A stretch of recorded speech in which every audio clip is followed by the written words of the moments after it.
Hello guys, ഇന്ന് നമ്മൾ വന്നിട്ടുള്ളത് മലയാള മനോരമ സംഘടിപ്പിച്ചിട്ടുള്ള ഒരു 4 ഡേ പ്രോഗ്രാമിനാണ് കേട്ടോ. നമ്മളിവിടെ എത്തിയത് 4-ാമത്തെ ദിവസത്തായിരുന്നു, അതായത് ലാസ്റ്റ് ദിവസത്തിലായിരുന്നു കേട്ടോ. അതുകൊണ്ട് നമ്മളിത് ആദ്യമായിട്ടാണ് കാണുന്നത്. അപ്പോൾ ഇവിടെ നല്ല രസമാണ് കേട്ടോ ഗായ്സ്. ഇങ്ങനെ കുറേ ക്രാഫ്റ്റ് ഐറ്റംസും അതുപോലെ തന്നെ പെയിൻറ്റിങ്ങും എല്ലാം ഇവിടെ ഉണ്ട്.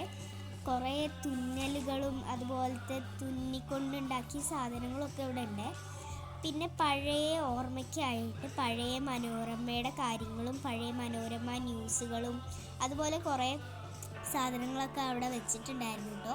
പിന്നെ ഒരു ചേട്ടനും ചേച്ചിയും കൂടി ഇരുന്നിട്ട് നമ്മുടെ പിക്ചറൊക്കെ വരച്ച് തന്നെ. പക്ഷേ എൻ്റെ പിക്ചറൊന്നും വരയ്ക്കാൻ സമയം കിട്ടിയില്ല, കാരണം അവിടെ എല്ലാവരും ഉണ്ടായിരുന്നു കേട്ടോ. അപ്പോൾ നമ്മൾ അത്രയും നേരം വെയിറ്റ് ചെയ്യേണ്ടതുകൊണ്ട് ഞങ്ങൾ അവിടെ നിന്ന് പോയി. പിന്നെ കുറേ ഇതുപോലത്തെ സാധനങ്ങളൊക്കെ കണ്ടു കേട്ടോ. ഇതെനിക്ക് വളരെ ഇഷ്ടപ്പെട്ടു, ഈ ലോക്കിൻ്റെ ഉള്ളിൽ ഇങ്ങനെ വെച്ചിട്ട് വരയ്ക്കുന്നതും അതുപോലെയൊക്കെ. പിന്നെ ഞാൻ ഈ ഒരു വിങ്സ് കണ്ടപ്പോൾ എനിക്ക് അത് നല്ല ഇഷ്ടപ്പെട്ടു കേട്ടോ. എനിക്ക് റിയലിസ്റ്റിക് ആയിട്ട് തോന്നി. അപ്പം ഞാൻ വെറുതെ അവിടെ പോയി നിന്നു കേട്ടോ. പിന്നെ ഞങ്ങൾ ഈ പാർക്കിൽ വന്നിട്ട് കുറച്ച് നേരം കളിച്ചു. അവിടെ ഒരു ഐസ്ക്രീം ഉണ്ടായിരുന്നു, ഞങ്ങൾ ഐസ്ക്രീമൊക്കെ വാങ്ങിച്ച് തിന്നായിരുന്നു കേട്ടോ. പിന്നെ അവിടെ നല്ല രസമായിരുന്നേ. ഞങ്ങൾ നടന്നു പോയപ്പോൾ ഇങ്ങനെ ഒരു ന്യൂസ്, മനോരമയുടെ തന്നെ ന്യൂസ് ഇങ്ങനെ നടക്കുന്നത് കണ്ടു. ശരിക്കുള്ള ന്യൂസല്ല, നമുക്ക് അതുപോലെ ട്രൈ ചെയ്ത് നോക്കാൻ പറ്റുന്നത്. ഞാൻ ട്രൈ ചെയ്ത് നോക്കിയിട്ടോ, അടിപൊളിയായിരുന്നേ, നല്ലൊരു എക്സ്പീരിയൻസ് ആയിരുന്നത്. പിന്നെ നമ്മുടെ കഴുത്തിൽ ടാഗൊക്കെ ഇട്ടിട്ട് ഇങ്ങനെ ന്യൂസ് വായിക്കുകയായിരുന്നേ. പിന്നെ ഞങ്ങൾ ആ ഒരു പെയിൻറ്റിങ്ങിൻ്റെ സെക്ഷനിൽ പോയി നോക്കി. അവിടെ കുറേ പെയിൻറ്റിങ്സ് ഇങ്ങനെ ഉണ്ടായിരുന്നു കേട്ടോ.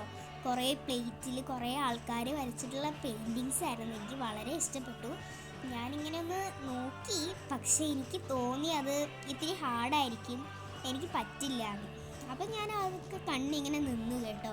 പിന്നെ ഞങ്ങൾ ആ പാർക്കിൻ്റെ സൈഡിൽ കൂടെ പോയപ്പോൾ ഒരു ടീച്ചർ അല്ലെങ്കിൽ ഒരു ആൻറ്റി ഇങ്ങനെ ഒരു കൊച്ചു കുട്ടികൾക്ക് ഇങ്ങനെ വെറുതെ കഥയും പാട്ടുമൊക്കെ പറഞ്ഞു കൊടുക്കുന്നത് കണ്ടു. ഞങ്ങളൊരു പാട്ടൊക്കെ കഴിഞ്ഞിട്ട് അവിടുന്ന് നേരെ വീട്ടിലേക്ക് പോയിട്ടോ.